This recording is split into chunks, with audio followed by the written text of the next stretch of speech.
अखंड सौभाग्यवती भव। रुक्मिणी, तुमने सदैव कर्तव्यों का निर्दोष निर्वाह किया है, ऐसा नहीं है, लेकिन आज इस शुभ अवसर पर मैं ये कह सकता हूं कि तुम एक अच्छी पत्नी सिद्ध हुई हो।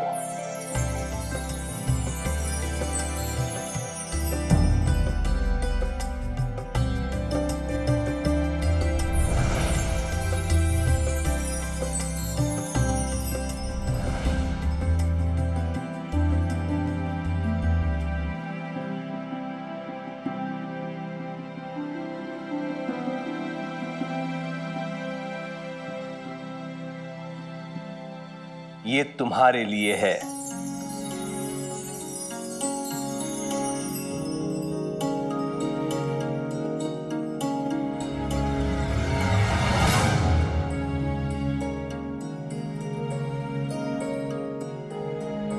सुखी भव।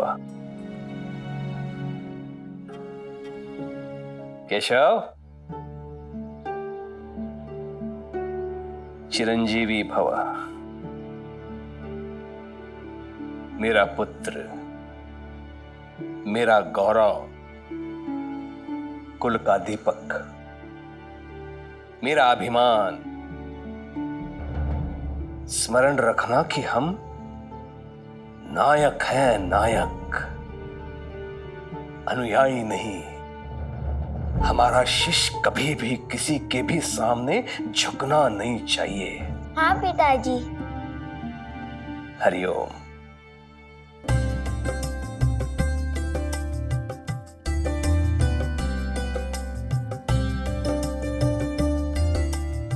और ये है तुम्हारे लिए।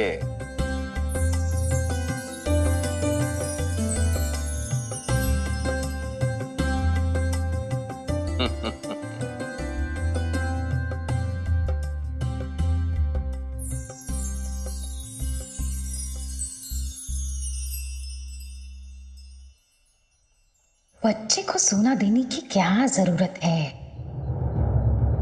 अच्छा लगा?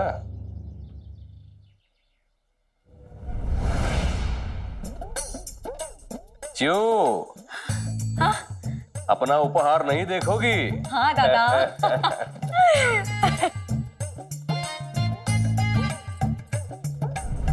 ये है तुम्हारे लिए।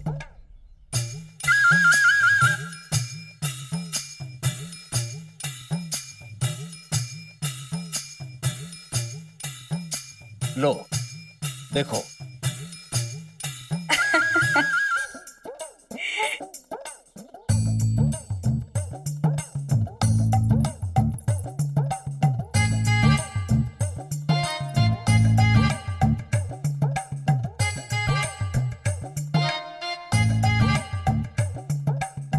वहीनी को साड़ी भी मिली और मुझे केवल ये सड़ा सा हार। दशहरे की आपको बहुत बहुत बधाई हो। आपको भी अप्पा जी।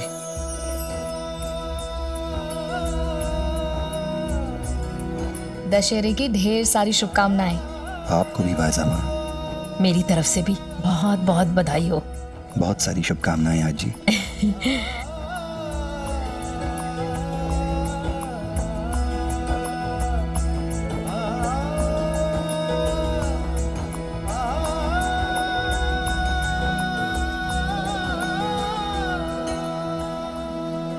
अरे झिपरी, तू इतनी चुप क्यों है? तू तो हमेशा हम सबसे ज्यादा बोलती है। कुछ सोच रही हूँ क्या? आज द्वारका माई में सबसे अच्छा दशहरा मनाएंगे हम। आओ मेरे साथ।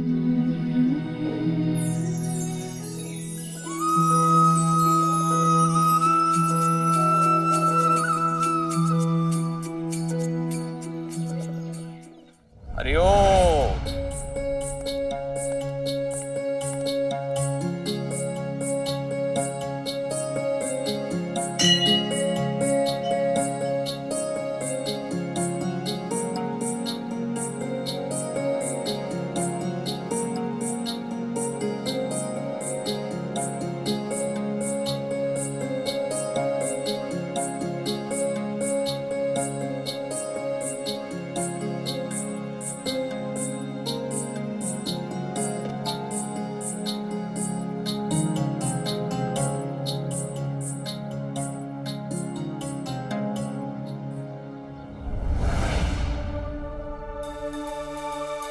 तुम दोनों सतर्क रहो। वो विद्रोही दोबारा दुस्साहस करे तो धर दबोचना उसे। और इस बार वो पलायन कर गया तो उसका परिणाम तुम दोनों के लिए अच्छा नहीं होगा, ध्यान में रखो। कुलकर्णी सरकार का विरोध दोबारा नहीं होना चाहिए शिरडी में। जी सरकार। बजरंग बली की।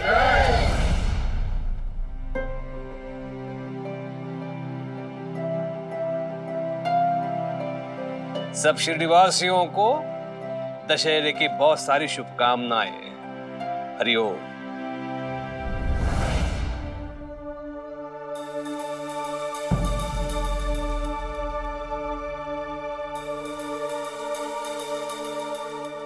चलो चलो एक एक करके आप।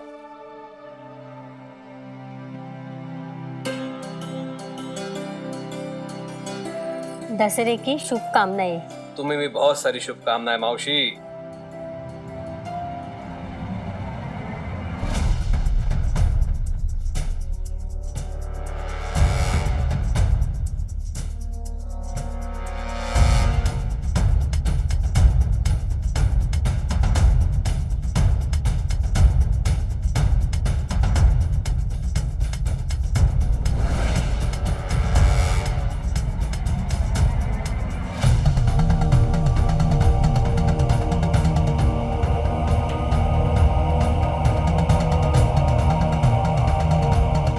काका।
ये रावण तो हम लोगों ने बनाया है। तुम बच्चों ने इसमें क्या किया है? अपने छात्रों को कम मत समझिए अध्यापक जी। इनकी सोच ऐसी है कि इनके जैसी ऊंची उड़ान मैं और आप भी नहीं भर सकते। हम इस रावण की बात नहीं कर रहे हैं, हम इसकी बात कर रहे हैं।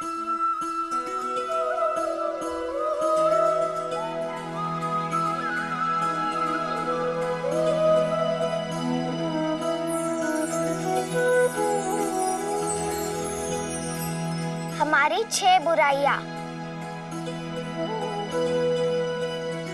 काम, क्रोध, मोह, लोभ, अहंकार और ईर्ष्या। इस रावण के साथ साथ आज हम इन शत्रुओं को भी जला रहे हैं। आपने सत्य कहा साईं। हमें इन बच्चों से अभी बहुत कुछ सीखना बाकी है। जो ज्ञान हमें अंधकार की ओर ले जाए वही अहंकार है। इसीलिए हम इस रावण को नहीं, ज्ञान के आवरण में लिपटे इस अहंकार के पुतले को जलाते हैं। जब मनुष्य के अहंकार का नाश हो जाता है तो वो दूसरों की सेवा की ओर तत्पर होता है। अहंकार अंधेरे मन का यज्ञ है और सेवा सरल मन की उपासना। मैं सेवा करने की शपथ लेता हूं साईं। मैं भी। वो यहाँ आया था, तुम लोग क्या कर रहे थे? सरकार, हम तो एक एक करके सबको अंदर छोड़ रहे थे। क्षमा कीजिए, बहुत जरूरी काम है, मुझे जाना होगा। हरिओम। हटो हटो।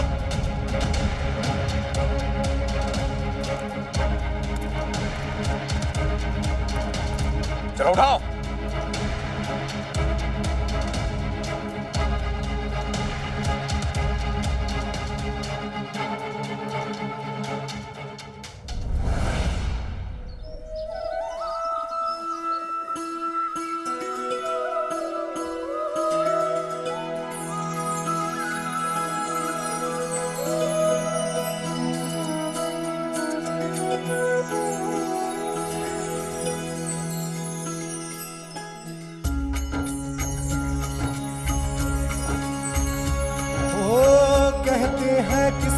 सियावर रामचंद्र की, सियावर रामचंद्र की, सियावर रामचंद्र की, सियावर रामचंद्र की।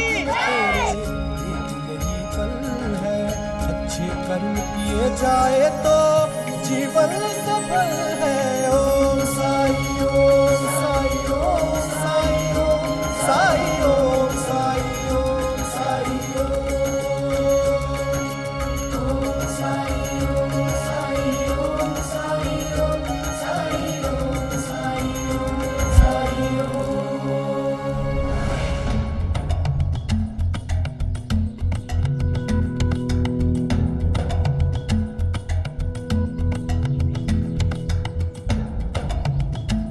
अंता पंता घर की सुरक्षा बढ़ा दो।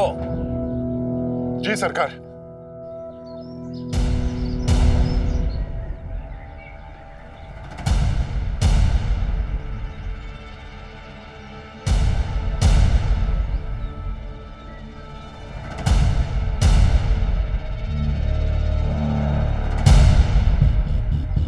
हरिओम।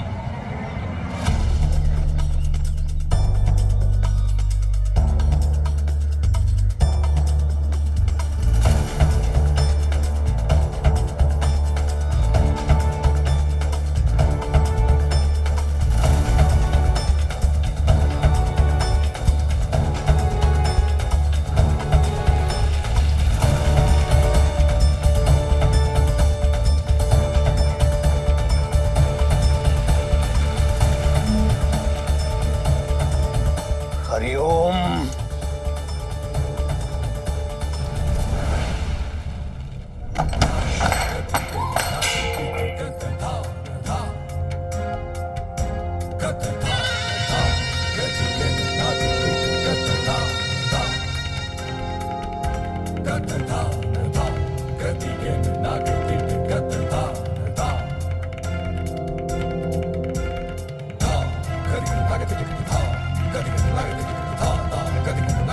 जानती भी हो केशव कहाँ है? बोलो।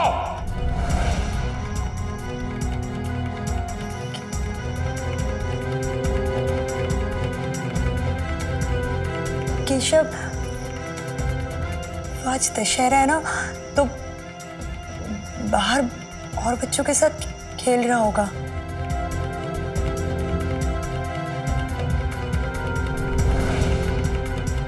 आने दो उसे, देखना मैं उसके साथ क्या करता हूं।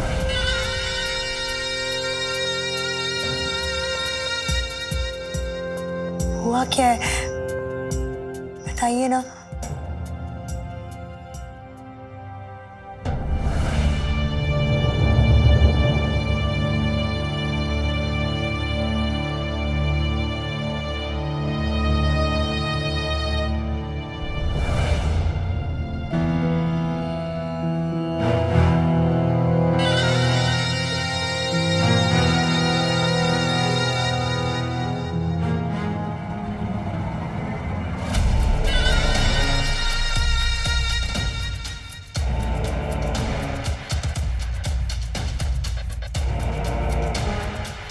कहां से आ रहे हो? मैं दोस्तों के साथ खेल। कौन कौन मित्र थे? तात्या, टिया पगजी, वो मोनी,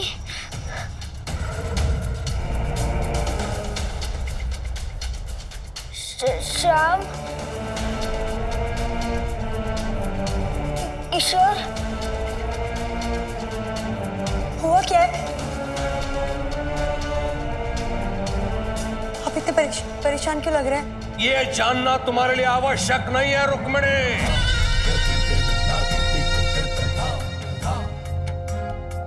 इतना स्मरण रहे कि मुझे घृणा है असत्य से।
क्या हुआ माँ?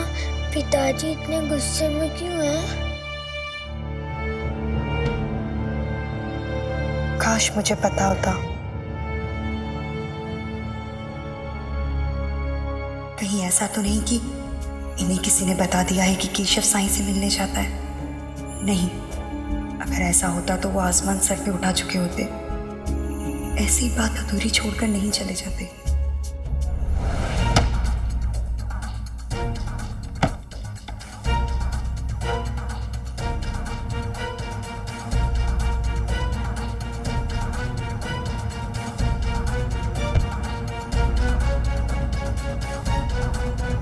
आप पड़े रहिए अपने जिद पर और मैं अपने विश्वास पर कायम रहूंगा, जैसा मुझे मेरे साईं पर है।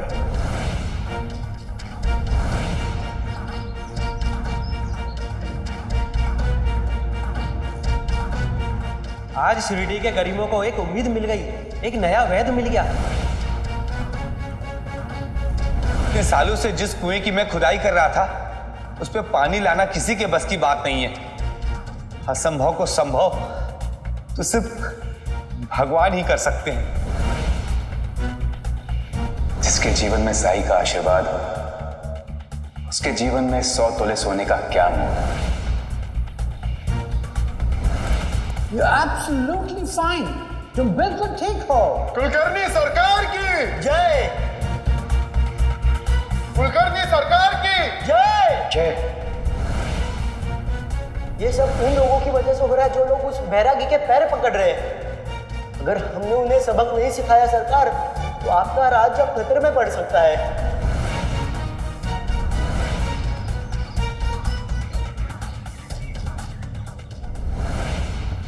नहीं, अभी नहीं।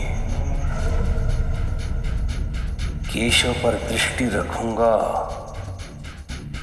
तो पता चलेगा कि केशव और क्या क्या छुपा रहा है मुझसे, और फिर एक ही बार ऐसा पाठ पढ़ाऊंगा उसे कि वो फिर कभी साई के पास नहीं जाएगा। हरिओम।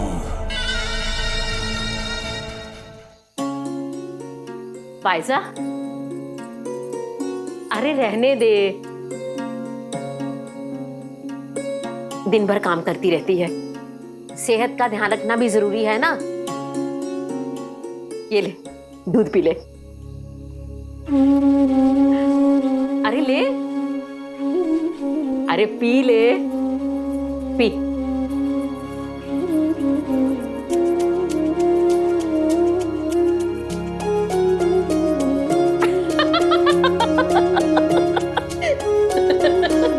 क्या हुआ आई? देख,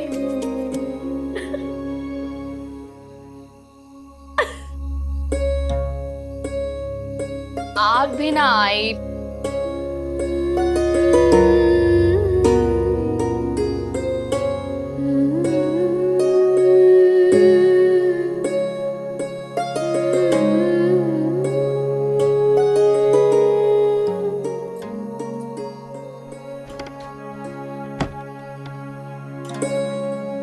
पायजा, इधर आ।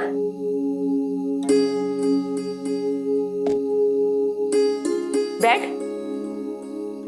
बैठ ना।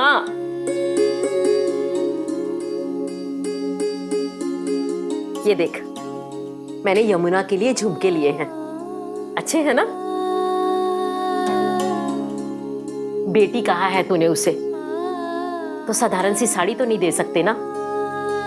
क्या सोच रही है कि एक कंजूस कैसे बदल गई, है ना? नहीं आई, मैंने कभी आपके बारे में ऐसा ना सोचा, ना कभी सोच सकती हूँ। किस मिट्टी की बनी है तू? ये कैसे संस्कार दिए हैं तेरे माता पिता ने? मैंने इतनी खरी खोटी तुझे सुनाई, क्या कुछ नहीं कहा, फिर भी तेरे दिल में मेरे प्रति लेश मात्र भी गुस्सा नहीं। आई, रोइए मत, इससे अच्छी तो आप मुझे डांटते हुए लगती थी।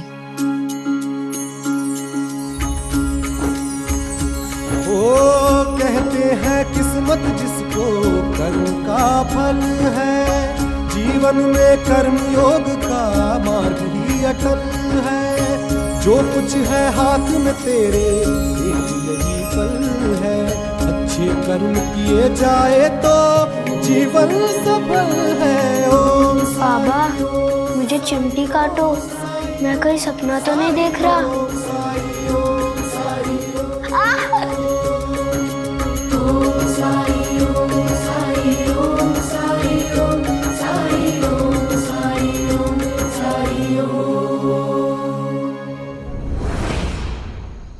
मुझे तुम्हारी चिंता होती है जीवा। साई, मुझे जीवन का लक्ष्य मिल चुका है, अब चिंता करने की कोई बात नहीं है। जीवन का लक्ष्य और उस तक पहुंचने का रास्ता कभी भी घृणा से निर्धारित नहीं किया जा सकता जीवा, क्योंकि जब हम घृणा को अपनी शक्ति बना लेते हैं तो हमारी सोचने, देखने की शक्ति कमजोर हो जाती है।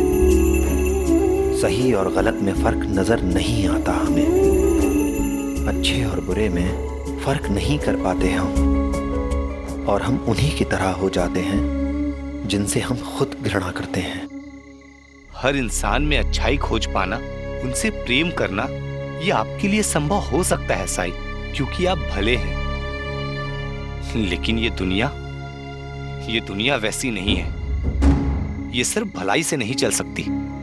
यहाँ जो जैसा है उसके साथ वैसा ही करना चाहिए। टंटिया भील से मिलने के बाद मुझे पता चला कि जो ताकतवर है उनका जुल्म सहना ही एकमात्र विकल्प नहीं है हमारे पास। हमें उन्हें मुंह तोड़ जवाब देना चाहिए, तभी समाज में अमीर और गरीबी की बराबरी संभव होगी। और ये कैसे पता करोगे कि अमीर के पास जो कुछ भी है उसमें गरीब से छीना हुआ कितना है और अमीर की मेहनत का कितना? क्या अमीरों ने कभी सोचा होगा कि जो वो हमसे छीनते आ रहे हैं वो हमारे मेहनत की कमाई थी? जो खुद न्याय की धज्जियां उड़ाते हैं, हमें उनके साथ न्याय न्याय की चिंता क्यों हो? गरीब का दुख अमीर से लूटी दौलत से दूर नहीं होगा जीवा। अगर उन्हें सुखी करना चाहते हो तो उन्हें सशक्त करो, उन्हें सक्षम बनाओ, आत्मनिर्भर बनाओ, साक्षरता से, शिक्षा से, ताकि वो अपने अच्छे बुरे में फर्क कर सकें, अपने अधिकारों की लड़ाई खुद लड़ सकें, वो ये समझ सकें कि उन्हें किसी के सामने सर झुकाने की जरूरत नहीं है। आज तुम हो तो उनकी लड़ाई लड़ लोगे, लेकिन कल जब तुम नहीं होगे तब एक बार फिर उन्हें किसी जीवा, किसी टंटिया भील का इंतजार करना होगा। हिंसा का कोई अंत नहीं है और अहिंसा हिंसा से कहीं ज्यादा ताकतवर। साई, मैंने आपसे कहा ना, आप बहुत भोले और भले हैं। इससे पहले मुझे कोई देख ले, मैं आपसे बाद में मिलता हूँ साई, बाद में मिलता हूँ।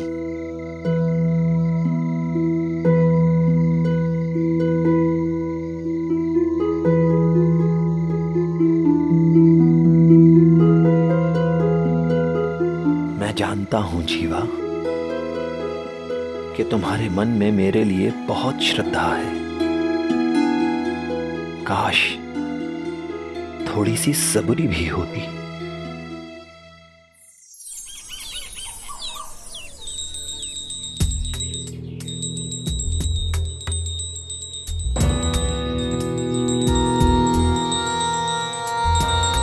इनका गुस्सा तो अब तक शांत नहीं हुआ है, पर आखिर इनके गुस्से की वजह क्या है?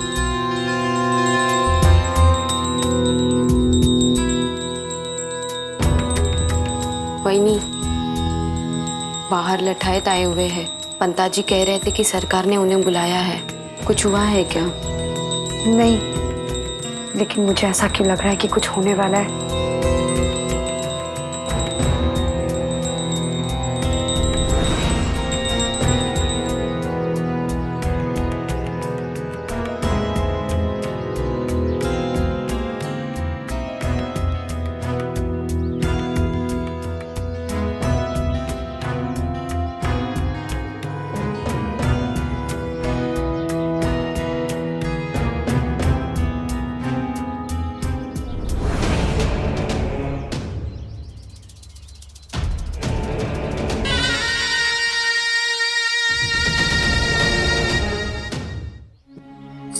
भाई साहब का वही, ये साड़ी कैसी लगेगी मेरी यमुना पर? बहुत ही सुंदर लगेगी, बहुत प्यारी है।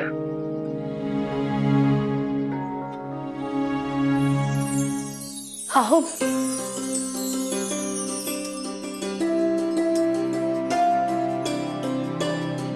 देखिए ना, साईं की कृपा से हमारी यमुना का रिश्ता बिना दहेज के तय हो गया और अब इन लोगों की मदद से मुझे शादी की भी कोई फिक्र नहीं रही। सारा काम इन्होंने आपस में बांट लिया है। मैंने कहा ना, यमुना हम सबकी बेटी है। आप सबका बहुत आभार। अच्छा सुनो, दामाद जी ने संदेश भेजा है कि वो शिरडी आ रहे हैं किसी काम से, आज रात यहीं रुकेंगे। अरे वाह, ये तो बहुत अच्छी बात है। आज शरद पूर्णिमा है तो रात को हम सब जाएंगे द्वारका माई कीर्तन के लिए, तो दामाद जी भी उसमें शामिल हो सकते हैं। जी बिल्कुल। अच्छा सुनो, मैं बाजार जाके आता हूँ।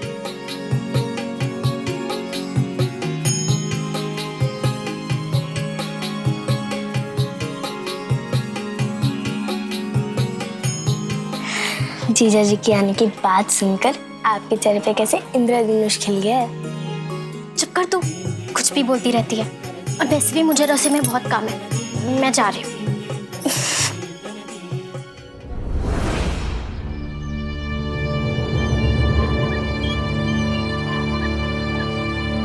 केशव। जी पिताजी। आज से तू विद्यालय नहीं जाएगा। अंदर जा। लेकिन क्यों पिताजी? प्रश्न पूछने का अधिकार तुम्हें नहीं है केशव। जब मैंने कहा है नहीं जाएगा तो नहीं जाएगा।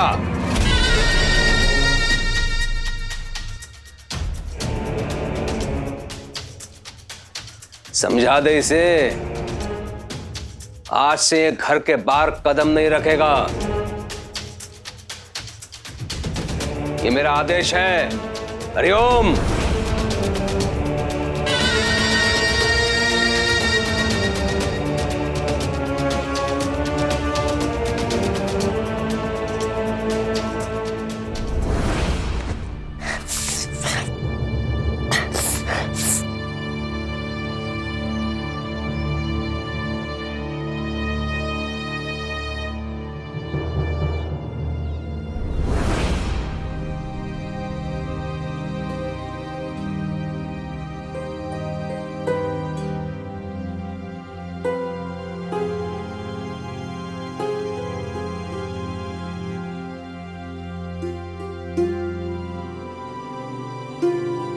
यमुना चली जाएगी ये सोचकर रो रही हो ना?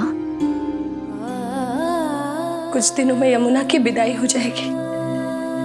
बाकी 2 बेटियां भी विवाह करके अपने ससुराल चली जाएंगी।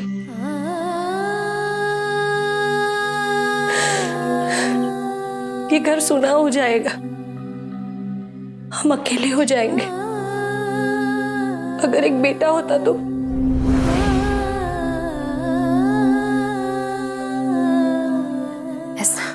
नहीं भाई साहब का ऐसा नहीं है कि मैं अपनी बेटियों से प्यार नहीं करती। खंडोबा की कृपा से आपको बेटा है। आप मेरी चिंताएं नहीं समझ पाएंगी। बुढ़ापे में कौन होगा हमारे साथ, कौन बनेगा हमारा सहारा। जिस समय मुझे अपनी बेटियों की सबसे ज्यादा जरूरत होगी तब वो मेरे पास नहीं होंगी।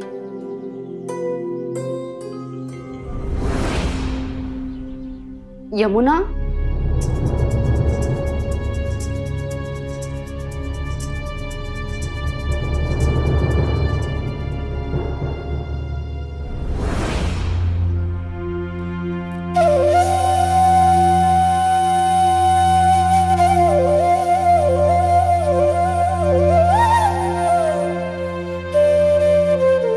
पिताजी को क्या हो गया?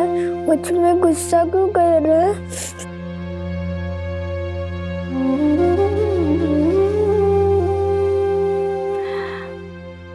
बेटा मुझे भी समझ में नहीं आ रहा है। बाहर इतने सारे लठैत भी बुलाए हैं।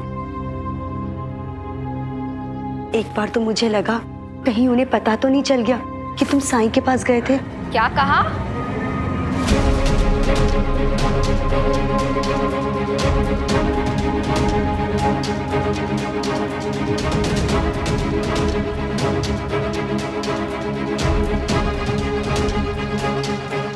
जीवताई ने सुन तो नहीं लिया?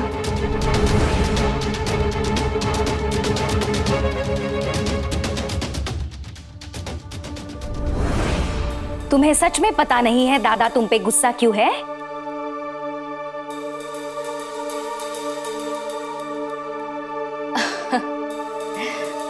मैं बताती हूँ केशव बेटा, दादा को पसंद नहीं है तुम्हारा राह चलते बच्चों के साथ ऐसे खेलना। पर बच्चा इसमें गलती तुम्हारी बिल्कुल नहीं है, गलती तो इसकी है।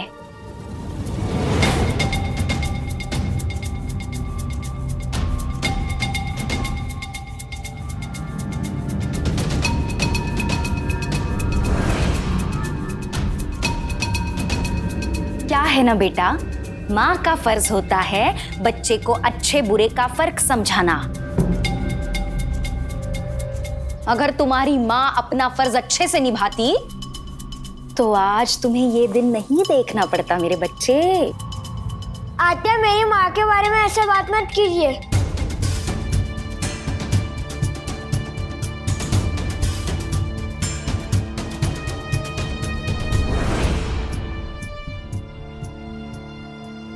इन इनसे अच्छी माँ किसी की नहीं हो सकती।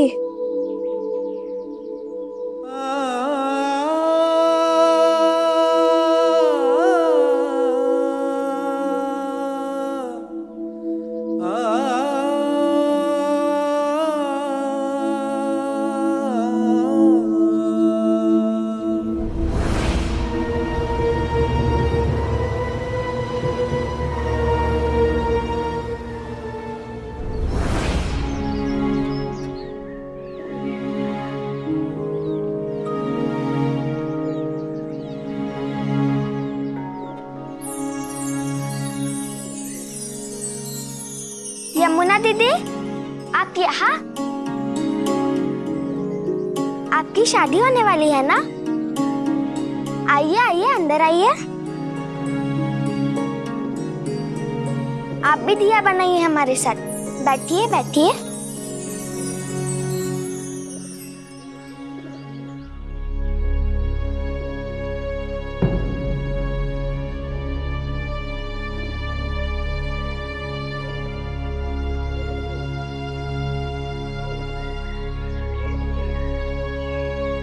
यमुना,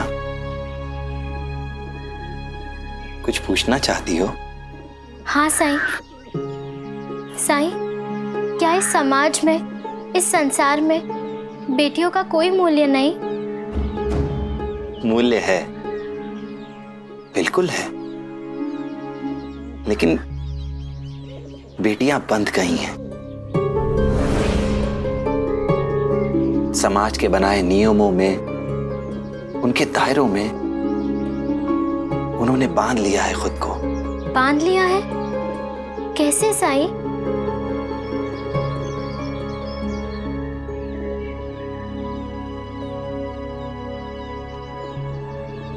समाज के बनाए नियम इन दायरों को अपनी किस्मत मानकर, खुद को बराबर न मानकर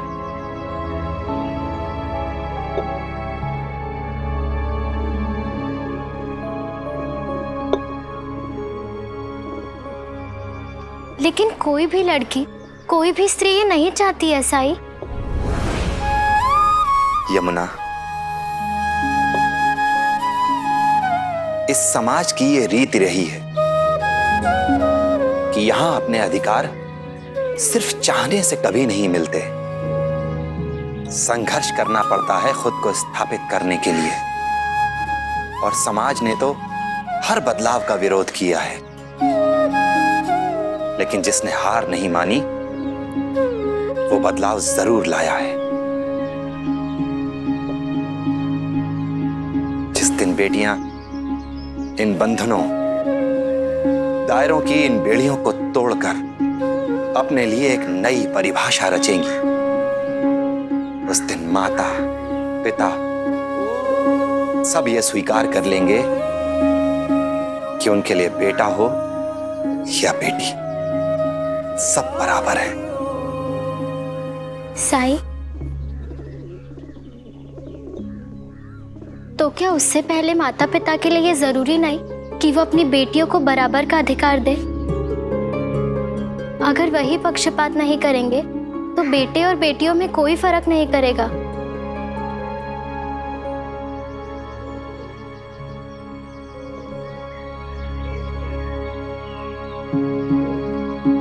यमुना, माता पिता भी तो समाज के उन्हीं नियमों के दायरे में पले बड़े हैं। अगर तुम ये आशा लेकर बैठी रहोगी कि माता पिता कोई बदलाव लाएंगे तो कभी कुछ नहीं बदलेगा। आज तुम बेटी हो, तुम परिवर्तन की शुरुआत करो ताकि आने वाले समय में तुम्हारी बेटी को इन प्रश्नों के उत्तर न ढूंढने पड़े, ताकि उसे ये कभी ना लगे कि वो अपने माता पिता का ध्यान नहीं रख सकती, क्योंकि वो एक बेटी है। उसे तो एक दिन विवाह होकर अपने पति के घर चले जाना है। उसको ये ना लगे कि उसे तो केवल अपने पति का घर संभालना है। तुम उदाहरण बनो इस बात का कि विवाह के बाद भी बेटी बेटी ही होती है।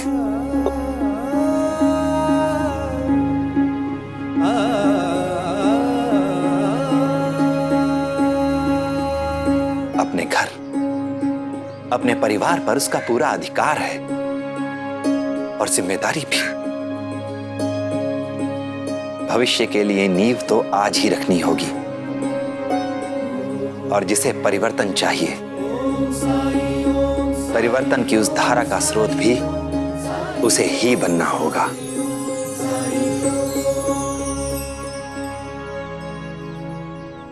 जैसे मैं बदल रही हूँ अपने आप को, अछूत होकर भी पढ़ाई कर रही हूँ, है ना साई? हाँ लक्ष्मी, तुम तो सबके लिए एक उदाहरण हो।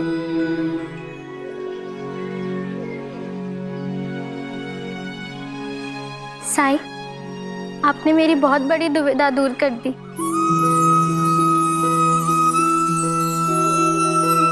मैं जब भी आई बाबा के आंखों में आंसू देखती थी, मुझे मेरे विवाह की खुशी से ग्लानि होने लगती थी। स्वार्थी समझने लगी थी मैं अपने आप को। पर आज आपने मुझे सही मार्ग दिखा दिया।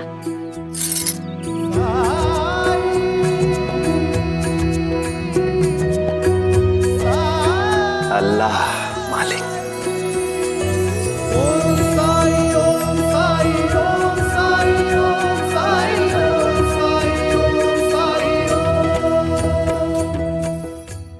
ऐसे और भी मजेदार वीडियो के लिए हमारे चैनल को लाइक, शेयर और सब्सक्राइब करें।